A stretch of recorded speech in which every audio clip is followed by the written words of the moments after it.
Okey, bismillahirrahmanirrahim. Assalamualaikum warahmatullahi wabarakatuh.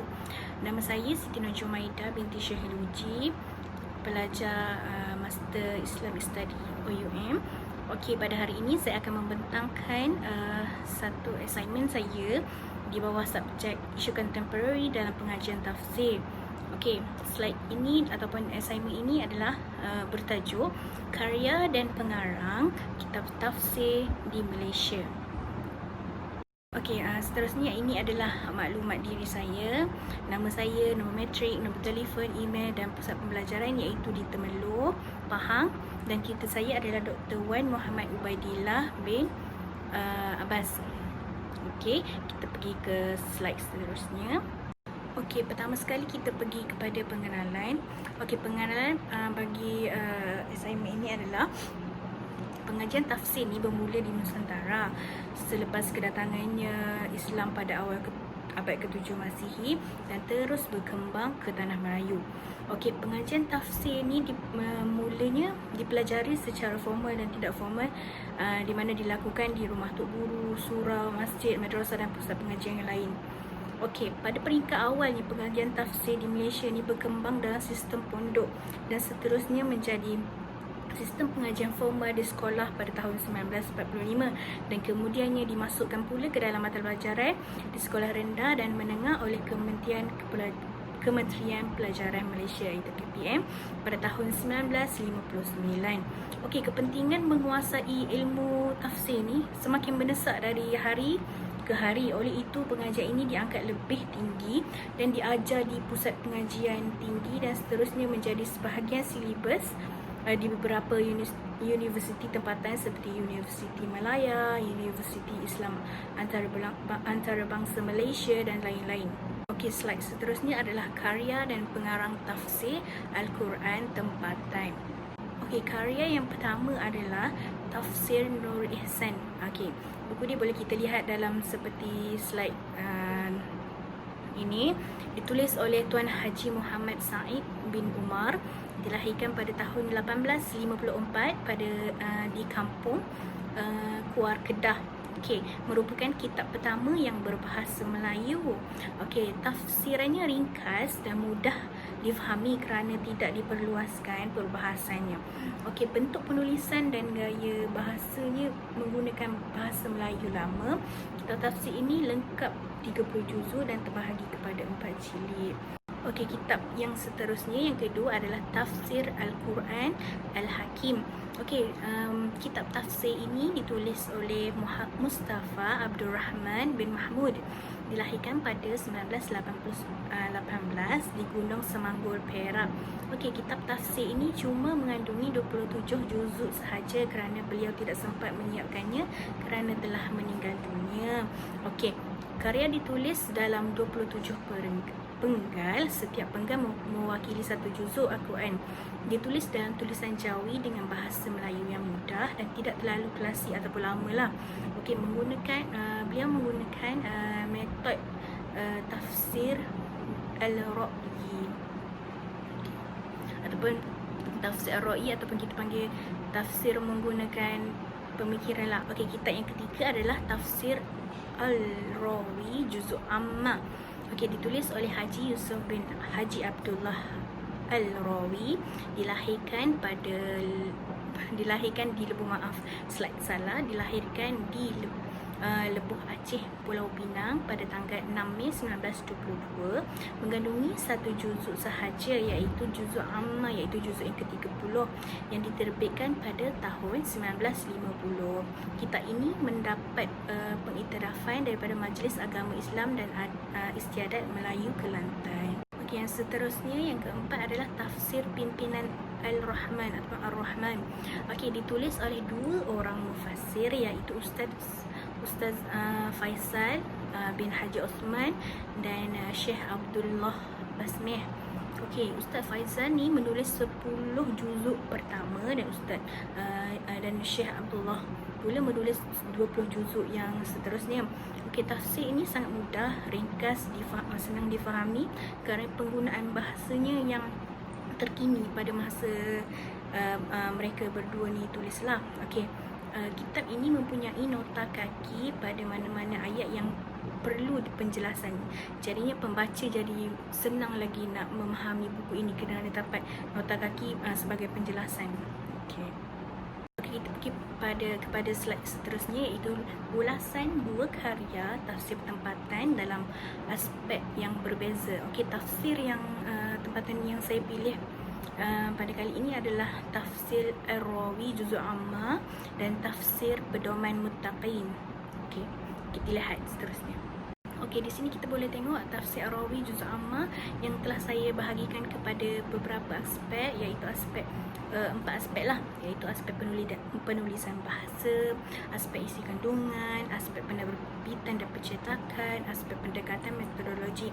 Okey, kita tengok yang pertama adalah aspek penulisan bahasa, disusun dengan kaedah Al-Baghdadiyah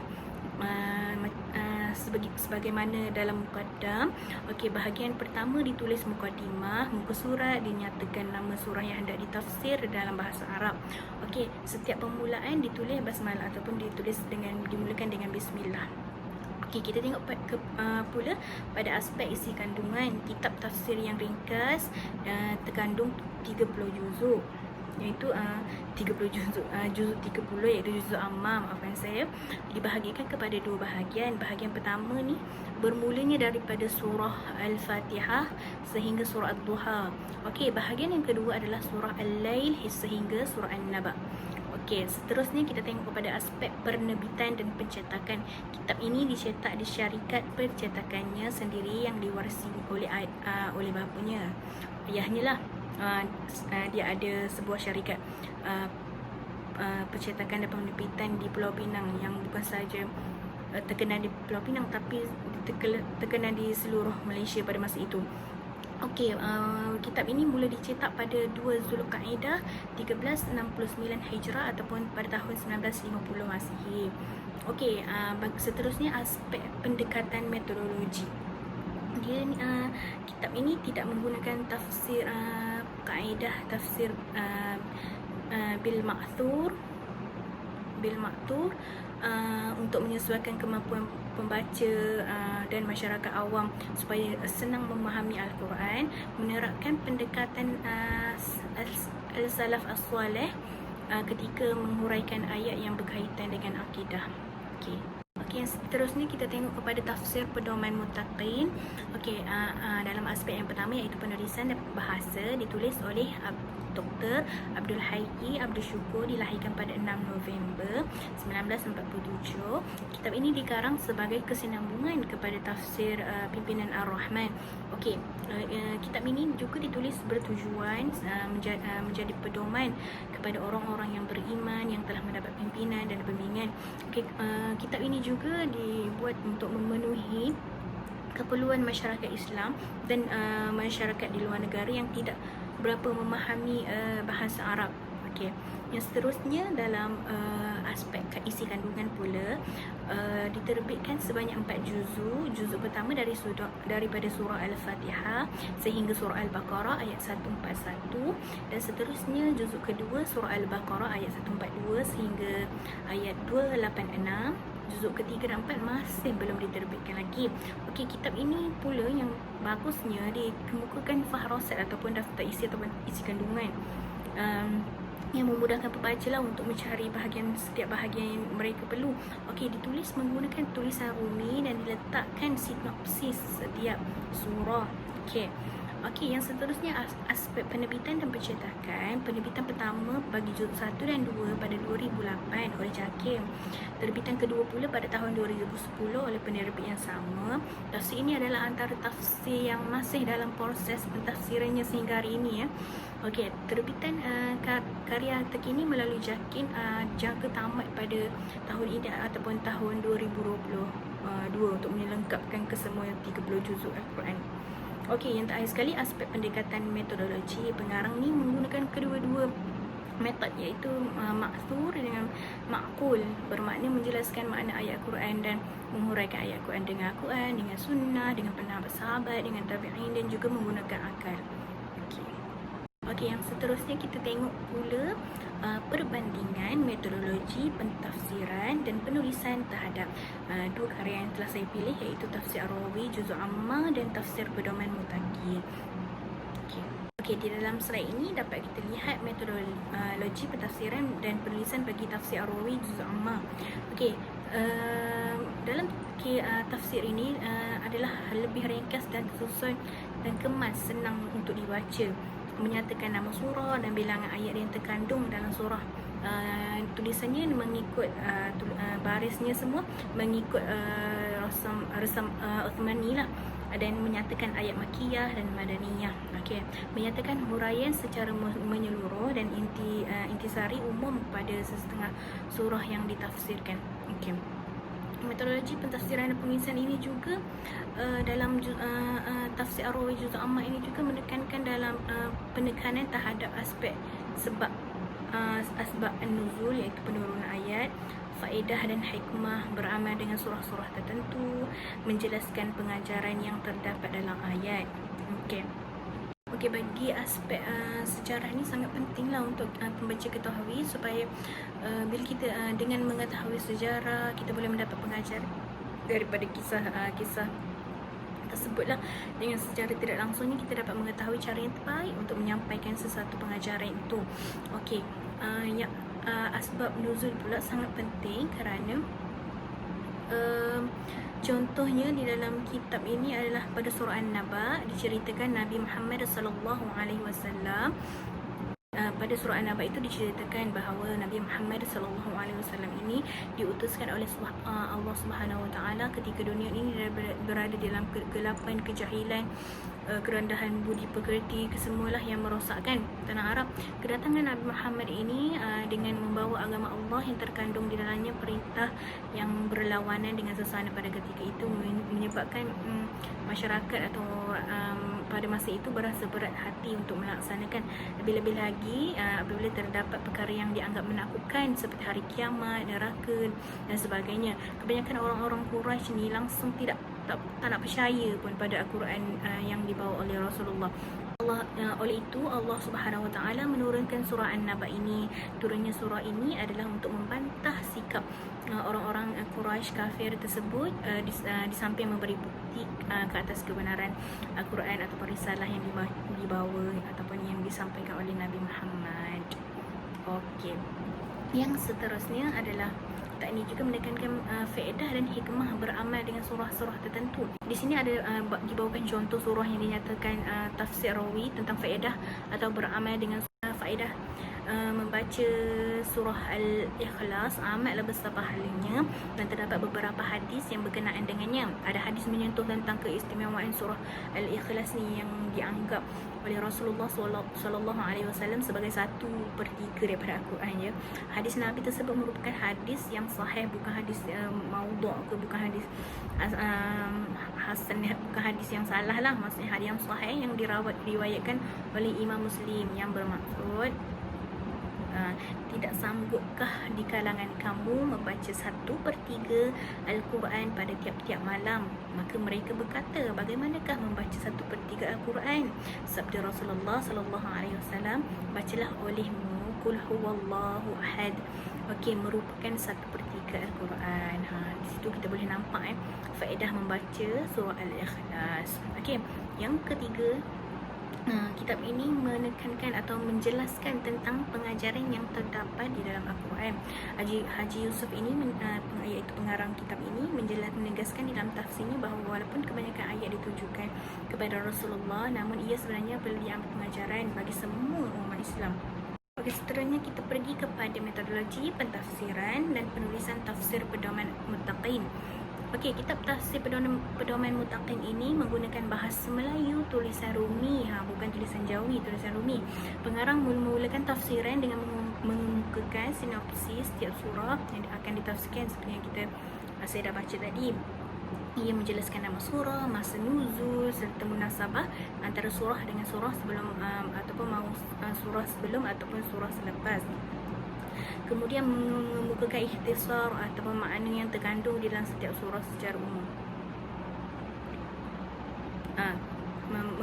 mengemukakan ikhtisar atau makna yang terkandung oleh setiap surah secara umum, dan pada akhir tafsiran beliau menyertakan saranan dan pengajaran setiap surah lah. Okey. Pengarang ni mentafsirkan ayat-ayat Al-Quran menggunakan pendekatan maksur dan ma'qul. Yang seterusnya adalah dalam kitab ini mengemukakan berkaitan munasabah. Apa itu munasabah? Munasabah ialah ilmu yang membicarakan tentang hubungan antara ayat dengan ayat atau antara surah dengan surah dalam Al-Quran. Contoh munasabah antara surah yang kita dapat lihat dalam tafsiran ini adalah surah Al-Baqarah dan hubung kait antara surah Al-Baqarah dengan surah Al-Fatihah. Berkenaan dengan permasalahan hidayah yang telah dibincangkan pada ayat ke-6 surah Al-Fatihah, kemudian dinyatakan lagi pada ayat kedua surah Al-Baqarah. Berkenaan hal ini, pengarang menyatakan dalam surah Al-Fatihah ada disebut doa untuk mendapatkan hidayah. Doa itu dibaca sekurang-kurangnya 17 kali dalam solat 5 waktu setiap hari kita. Firman Allah Subhanahu Wa Taala, Ihdinas siratal mustaqim, iaitu yang maksudnya tunjukkanlah kami jalan yang lurus. Doa itu mendapat perkenan Allah yang lalu ditunjuk kepada pemohonnya jalan untuk mendapat hidayah. Hidayah yang didapati menerusi Al-Quran. Hidayah perlu didapati menerusi Al-Quran pada ayat kedua surah Al-Baqarah ini. Firman Allah Subhanahu Wa Taala, "Zalikal kitabu la raiba fihi hudal lil muttaqin." Kitab Al-Quran ini tiada sebarang keraguan padanya. Ia memberi hidayah kepada orang-orang yang bertakwa.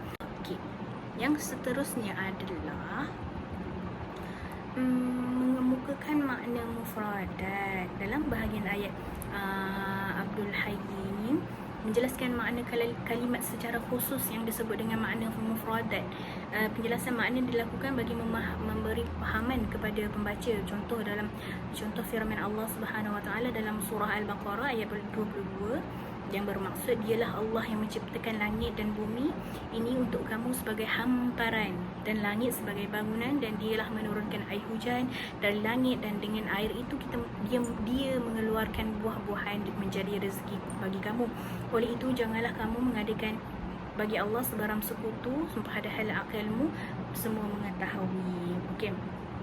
Dalam ayat ini Abdul Hayy ni, pengarang ni mentafsirkan kata firashan dalam ayat di atas dengan hamparan, yang bermakna bumi ini adalah hamparan menjadi tempat istirahat kepada manusia di bumi ini. Firashan ni artinya hamparan. Biasanya hamparan ni adalah sesuatu yang merehatkan, melegakan. Ia digunakan sebagai pengalas belakang kita ketika kita rehat, kita tidur.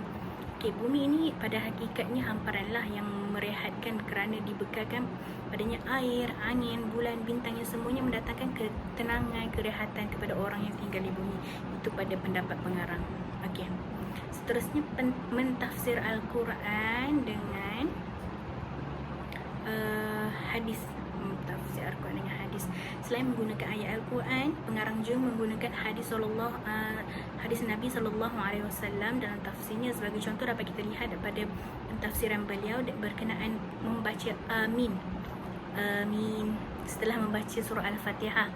Beliau menggunakan hadis berikut yang maksudnya daripada Abu Hurairah, Rasulullah SAW bersabda, apabila pembaca Al-Fatihah mengucap amin, hendaklah kamu turut mengaminkannya kerana malaikat juga mengucapkan amin.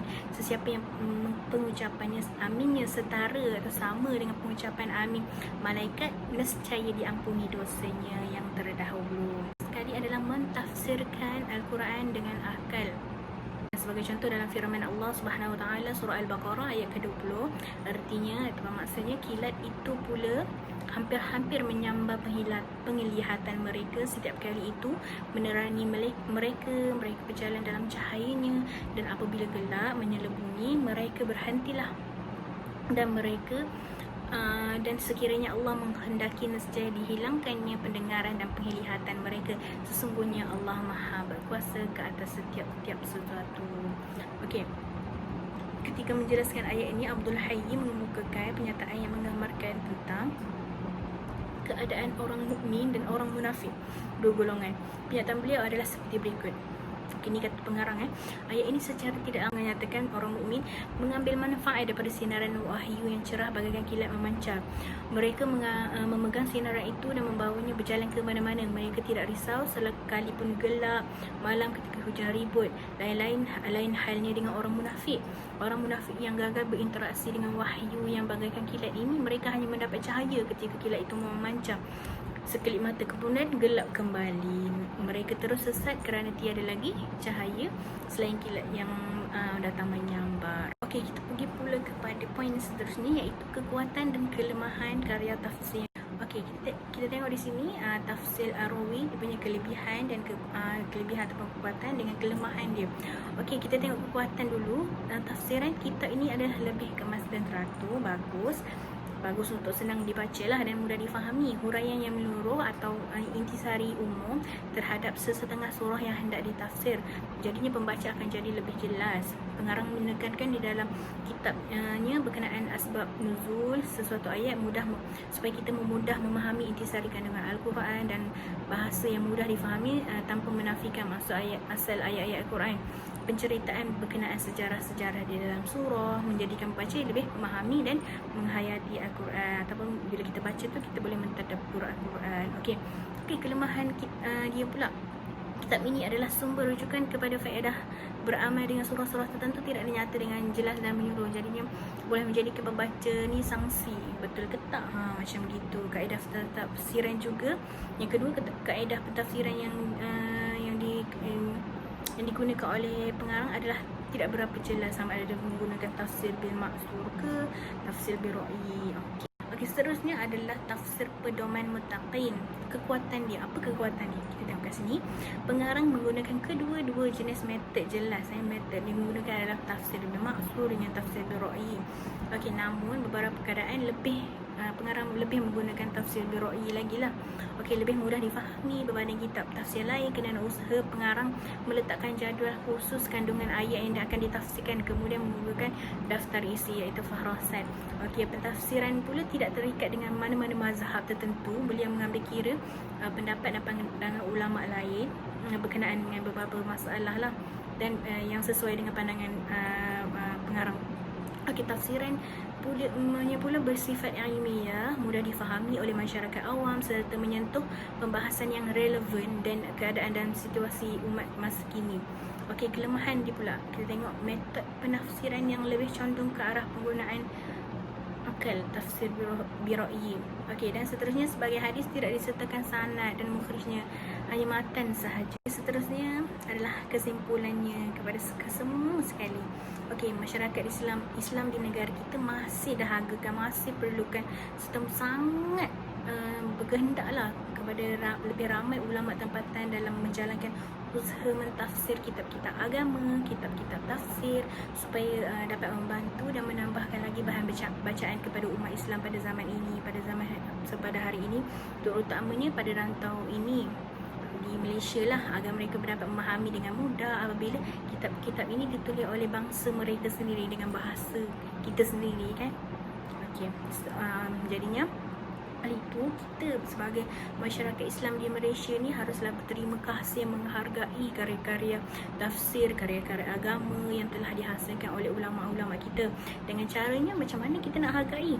Kita boleh membaca, boleh jadikan teman, bawa ke mana kitab tafsir yang mereka telah hasilkan ni sebagai panduan supaya kita ni lebih memahami Al-Quran dengan lebih mudah dan jelas, supaya tidak kita baca secara sembrono, baca sahaja tanpa tahu makna, tanpa tahu tafsirannya bagaimana. Okey, dah habis. Jadinya saya ucapkan terima kasih kepada tutor kerana memberi bimbingan dalam menyiapkan assignment ini. Okey, saya sudahi dengan wabillahi taufiq wal hidayah. Assalamualaikum warahmatullahi wabarakatuh.